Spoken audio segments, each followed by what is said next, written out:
I grew up living behind a 1920 complete working blacksmith shop. My dad had helped my grandfather quite a bit when he was growing up in the 30s and 40s when blacksmith shops were essential. One of my earliest recollections was looking up at the forge when my dad was doing some kind of smithing. He used to collect all the farmers' plowshares in the days before disposable shares. We'd have a couple hundred lying on the floor in the shop with everybody's names on them. And once or twice a year, a traveling blacksmith would come around and spend a couple of days using our forge and power hammer and sharpen all the farmers' plowshares. I used to sneak into the shop and pretend I was blacksmithing. I would turn on the electric blower and blow dust out of the coal and have a great old time. Many years later, I decided I wanted to learn how to blacksmith.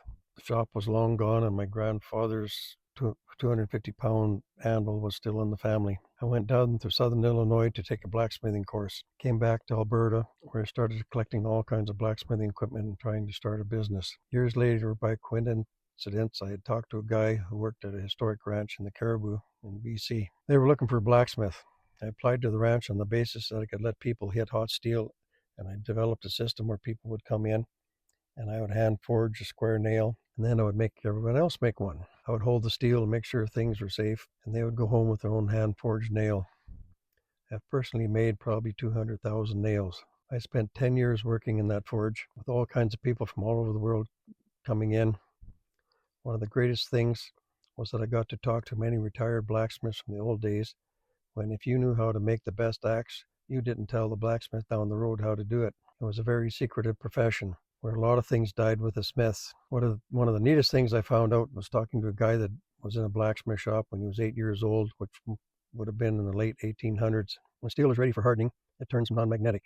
And I've seen many blacksmiths with a magnet beside their forge, which when they heat up the steel, they tried to feel if the magnetic pull is gone. And then the steel is ready to quench. This old-time blacksmith had a magnet hanging on a string hanging beside his forge. He would heat up the steel to the correct temperature and put it near the magnet, and when it moved, it was ready to quench. No more burning the hair off the back of your hands. The same gentleman told me the reason why all the old gun barrels were hexagons was because it's much easier to see if the hexagon is straight than if the barrel was a tube. There was an 8-foot chain hanging in the corner of the shop that had a big ring with a keeper on it, and a piece of ordinary chain, and sections of square twisted chain, and back to ordinary chain with another ring and keeper on the end.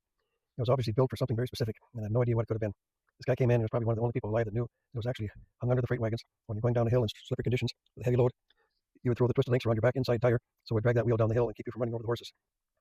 In 10 years, only 2 people ever got burnt. One was my oldest son, who was about 3. He was watching me, and I just happened to drop a nail on the floor, and he grabbed it before he thought about it. Second time, when I got burnt, his family of a grandfather, daughter, and granddaughter came in, and as usual, I started my spiel, and I made a nail, and the grandfather pushed me out of the way, and I could see he had actually made a nail before in his life. So I'm showing the daughter and granddaughter around the shop. He takes quite a bit longer than me because he hadn't done it for a long time. He made an absolute perfect nail and laid it on top of the anvil. I go and look at it, and when I make a nail, I would put it in water to cool it down before I set it down. He didn't do this, so I burnt the ends of my fingers pretty good while picking up very briefly. My 3 sons are 4th generation Alberta blacksmiths, and my granddaughters in pictures are 5th generation.